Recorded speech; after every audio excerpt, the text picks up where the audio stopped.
Hello everyone, कैसे हैं आप सब। आशा करता हूँ सब ठीक ठाक ही होंगे। और आप लोगों का बहुत बहुत शुक्रिया अदा करना चाहूँगा मेरे पहले वीडियो को इतना प्यार देने के लिए, सपोर्ट करने के लिए। तो वहीं से शुरू करते हैं जहाँ से हमने छोड़ा था। अब शादी तो देखो हो गई भाई, शादी के जो रिचुअल्स थे वो सारे कंप्लीट हो गए, शादी का सारा मामला निपट गया। अब सुबह जब वक्त आता है विदाई का। अब नॉर्मली मैंने क्या देखा है, कहीं पर भी सोसाइटी में जब लड़की का विदाई होता है तो लोग थोड़ा सा सैड होते हैं, रोते गाते हैं। बट मेरे केस में ऐसा नहीं था। विदाई के वक्त लड़की को सीधे ला करके गाड़ी में बिठा दिया, जा भाई चल निकल। ऐसा था जैसे कोई कचरा है घर का, निकाल के फेंक दे रहे हैं। कोई वहाँ पे कोई इंटरेक्शन नहीं, ना मॉम ना डैड ना उसके रिश्तेदार, कोई कोई एक रत्ती भी सैड ही नहीं था। वहां से मुझको कहीं ना कहीं ये बात खलने लगी, यार एक्चुअली हुआ क्या, ऐसा क्या है कि बेटी के लिए कोई प्यार ही नहीं है इस फैमिली के अंदर। अब चलो भाई ठीक है, अब गाड़ी में बैठ गए तो उसको लाना तो है ही है भाई, अब तो रिस्पॉन्सिबिलिटी हो गई। सबके आगे हाथ तो पकड़ ही लिया है, चलो भाई लेके चलते हैं। अब घर आ जाते हैं, देखो फर्स्ट डे तो वही रिचुअल्स अपना चलता रहता है, सारा कंप्लीट हो गया। सेकंड डे जब आता है, सेकंड डे में एक रिचुअल होता है कि जब घर पे बहू आई है तो उसको खाना बनाना पड़ता है। जब लोग उसके रूम में जाते हैं, कहते हैं चलो ये रिचुअल से आज का फर्स्ट जो खाना होगा तुम्हें बनाना पड़ेगा। तो रिप्लाई क्या करती है, मेरी मम्मी ने मुझसे कहा था कि शादी के बाद में अराउंड 4 इयर्स तक बहुएं काम नहीं करती हैं। हम लोग शौक हो गए भाई, ये कहाँ का नियम है भाई, 4 साल तक कोई काम नहीं करता। आए हो तो कुछ ना कुछ तो करोगे ही ना, कुछ ना काम तो करना पड़ेगा। फिर भी चलो यार, लोगों ने कहा ठीक है यार, अब इतना कह रही है, इसको नहीं करने की इच्छा है तो नहीं कर रहे, चलो ठीक है हम लोग ही कर लेंगे। उसको भी डिनाई कर दिया, चलो कोई बात नहीं, करने दो, इससे कोई दिक्कत नहीं। आफ्टर ऑल ये सब चलता ही रहता है, चलता ही रहता है। दिन शाम को जब मैं रूम में पहुंचता हूँ तो क्या कहती है, मुझे अलग रहना है, मैं यहाँ पे सबके साथ में नहीं रहूंगी। क्यों है, क्यों नहीं रहोगी? शादी करके आई हो भाई, अब यहाँ पे रहोगे नहीं, परिवार में नहीं रहोगे तो कहाँ जाओगे? नहीं, मैं यहाँ पे आई हूँ, आपसे शादी करके आई हूँ, सिर्फ आपके साथ रहूंगी, घर छोड़ के चलिए। मैं आपके मॉम डैड या आपके भाई के लिए नहीं आई हूँ, मैं किसी का कुछ भी करने वाली नहीं हूँ और आपको छोड़ के निकलना पड़ेगा। मैं तो भाई शॉक हो गया। ऐसा तो मैंने कभी इमेजिन भी नहीं किया था कि ऐसा हो भी सकता है।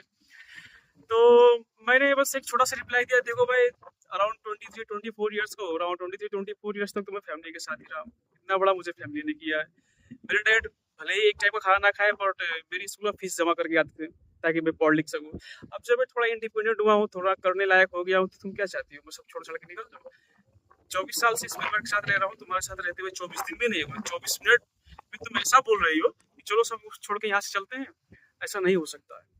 एंड देन बोलती है आप नौकर लगा लो, मैं ये घर का काम नहीं कर सकती, अपने घर पे मैं कोई भी काम नहीं करती थी। फिर मेरा दिमाग खराब हो गया भाई। अब ये 2 दिन भी नहीं हुए शादी हुए, क्या क्या आपको झटके देते जा रहे, अच्छा थ्रिलर मूवी की तरह आपको झटके दे रही है। तो मेरा छोटा सा रिप्लाई इतना ही था, देखो भाई शादी शादी का जो ये संस्कार है, ये दुनियादारी तो अलग की बात है, इसको साइड लगा दो। शादी सीधा साधा एक कॉन्ट्रैक्ट है, सीधा सा एक कॉन्ट्रैक्ट है भाई।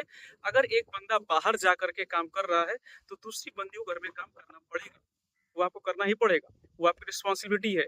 इसमें नौकर और नौकरानी की कोई बात नहीं आनी चाहिए इसमें, ठीक है।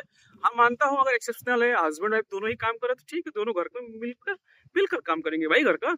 लेकिन अगर तुम अनएम्प्लॉयड हो, शादी करके आई हो, तो डेफिनेटली अगर मैं बाहर जाके दफ्तरों में अपनी लगवा रहा हूँ तो तुमको घर में काम करना पड़ेगा, इसका कोई दो राय नहीं है, ठीक है। तो आजकल की लड़कियों में क्या होता है, बस वो बचपन से सपने क्या सजाती रहती है कि हमारे लिए कोई सपनों का राजकुमार आएगा, घोड़े से उतरेगा और हमको उड़ा के लेके चला जाएगा। ऐसा नहीं होता है भाई, हमको राजकुमार नहीं बनना है, हमको नॉर्मल इंसान ही रहने दो, नॉर्मल इंसान की तरह ही बस जीने दो हमें। कोई हम राजकुमार नहीं है ना, आपको हम राजकुमारी बना सकते हैं, ठीक है। प्रैक्टिकल ह्यूमन बींग है, आपको प्रैक्टिकल ह्यूमन बींग की तरह ही रिलेशनशिप को निभाना पड़ेगा। अब ये जो सारी बातें थी उसके दिमाग के ऊपर से जा रही थी, उसको समझ में नहीं आ रहा था। फिर भी मैंने बोला चलो ठीक है, अभी नई नई आई है, अब इसको अभी हमारे घर का माहौल पता नहीं होगा, कभी ना कभी कुछ ना कुछ तो चलो ठीक है, धीरे धीरे माइंडसेट में बैठेगा बात तो कहीं ना कहीं तो चेंजेस आएंगे ही। अब इतना सारा बात होने के बाद मेरा दिमाग खराब हो चुका था, मैं उस दिन रूम में नहीं रहा भाई, मैं नहीं रहा। अभी नाराज हो गई, नाराज क्यों हो गई भाई, देखो सीधा सा बात है, शादी का मतलब मुझे क्या समझ में आया है भाई, अगर शादी किया है तो ये क्या है, सेक्स करने का लाइसेंस है। मुझको तो यही लगता है भाई। अब कोई इसे कुछ भी माने, गलत माने, सही माने, आई डोंट केयर। शादी का मतलब सीधा सीधा क्या है, सेक्स करने का लाइसेंस है। आप शादी करके लाए तो आपको सेक्स करना पड़ेगा, जबरदस्ती आपको सेक्स करवाया जाएगा। आप क्यों नहीं करते, आपके मैनहुड पे सवाल उठाया जाएगा, आप सेक्स क्यों नहीं करते? भाई देखो, हम लड़के हैं, मानते हैं हमारे अंदर हार्मोन्स होते हैं, हार्मोन्स सिर पे चढ़ जाते हैं, लेकिन इतने भी गिरे हुए नहीं, मन नहीं मिल रहा है, बात नहीं मिल रहा है, इच्छा नहीं हो रही है, तब भी हम जानवरों की तरह सेक्स करने शुरू कर देंगे। अब उसको इस पे इश्यू हो गया। देखो भाई 2 दिन हुए हैं, सिर्फ 2 दिन हुई है शादी की, और लड़की का देख लो हरकत। अभी भाई मेरे को इच्छा नहीं है, तुम्हारी बातों से मुझको मुझको इमोशंस ही नहीं आया, मुझको कुछ जगा ही नहीं अंदर से, तो भाई कैसे कर सकते हैं? मैं नहीं करूँगा, मैं बाहर जाके सोने जा रहा हूँ, मैं नहीं रहूँगा, ऐसा बोला। अब भाई इतना सब कुछ तो हो गया, रात को तो दिमाग खराब ही हो गया था। सुबह जब होता है, अब मैं सुबह जब ठीक है अपना रिचुअल्स के लिए जाता हूँ, हो गया, जो भी होगा होगा हो गया। अब जब मैं उस वक्त तक मैं लेक्चरर हो चुका था, कॉलेज वगैरह में क्लास लेने लगा था। अब भाई मैं घर से निकल गया, शाम को आया। अब ये मैडम क्या करती है, 8 बजे अपने रूम का लाइट ऑफ करती है, सो जाती है। ठीक है, थक गई हो कि सो जाओ, कोई बात नहीं है। अब मैं क्या करता हूँ, भाई लेक्चरर हूँ, कल जाके क्या पढ़ाना है, एक हमको तैयारी करनी पड़ती है ना, प्रिपरेशन करना पड़ता है, कल हमको परफॉर्म करना है क्लास में, तो उसकी तैयारी करनी पड़ती है ना, हमको कल करना क्या है। अब भाई मैं बाहर बैठा हूँ, पढ़ रहा हूँ, अराउंड 10 साढ़े 10 हो रहा होगा। आती है बाहर, क्या कहती है, चलो जल्दी सोने, बहुत लेट हो गया, हमको थोड़ा काम है, अभी थोड़ी देर बाद आएंगे। वो जा करके मेरी मम्मी से क्या पूछती, सीधा सा एक सिंपल सा क्वेश्चन क्या करती, मम्मी क्या खा के इनको पैदा किया था तो इतना पढ़ते हैं, पढ़ लिख के कुछ नहीं होता है। बस भाई वही एक लाइन था जहां से मेरा दिमाग टोटली चेंज हो गया, और मैं अंदर से सोचने लगा कि भाई ये हुआ क्या है, मैंने गलती ही कर दी है या इस लड़के का दिमाग काम नहीं कर रहा है।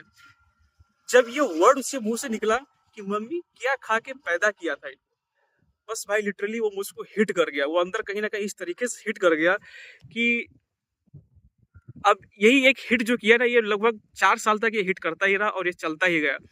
फिर भी इसमें एक चीज़ सराहनीय है, मानने की बात है कि मेरी मम्मी जो है वो मेरे खिलाफ होकर के अपनी बहू के पक्ष में चली गई। वो मेरा साइड कभी लेती ही नहीं थी। सिंपल मुझको कहीं ना कहीं लगता है एक लेडी का सपोर्ट टोटली कर रही थी वहाँ पे, 100% उसके साइड में खड़ी हो गई थी, मेरे साइड में नहीं खड़ी होती थी। चलो भाई मैं कहता था ठीक है, दूसरे घर की आई है लड़की, उनको इतना सपोर्ट कर रही है मम्मी, तो कोई बड़ी बात नहीं है। बट यही एक गलती मुझको भारी पड़ गई, इतना भारी पड़ गया कि जब प्रॉब्लम आई ना लाइफ में, सबको तो मैं मना लेता था, लेकिन मॉम को मैं कभी नहीं मना पाया। दैट इज वाई मैं इस रिश्ते को 4 साल ढोता रहा। ठीक है, तो देखो भाई लड़कियां आजकल की जो है, सीधा सा बात है, इंस्टाग्राम फेसबुक यूट्यूब देख देख के सपनों का राजकुमार चाहिए ऐसा सोचती हैं, और कोई राजमहल से लड़का आएगा उनको लेकर के जाएगा ऐसा सोचती है। भाई देखो ऐसा कुछ भी नहीं होने वाला है। हम लड़के हैं, नॉर्मली रहना चाहते हैं, नॉर्मली जीने दीजिए।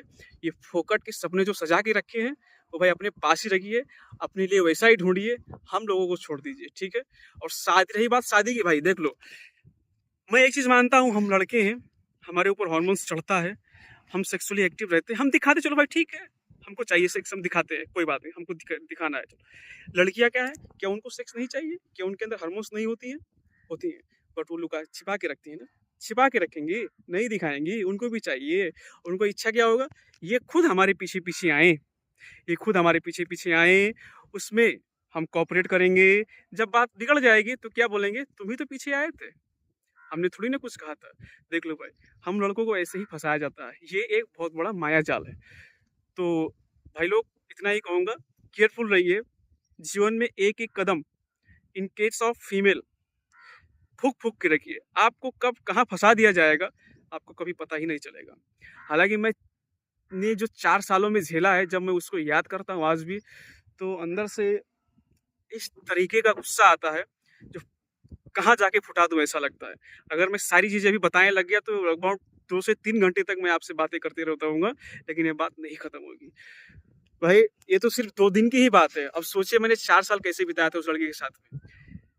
क्या हुआ, लड़की तो है, ठीक है, हम लोग क्या सोचते हैं, लड़की है, एज ए फिगर हमने देख लिया, लड़की उठा के लेके आएगा ना भाई, उसके इस खोपड़े में क्या है, सबसे बड़ा चीज़ यही है, ये मैटर करता है उसके खोपड़े में चल क्या रहा है।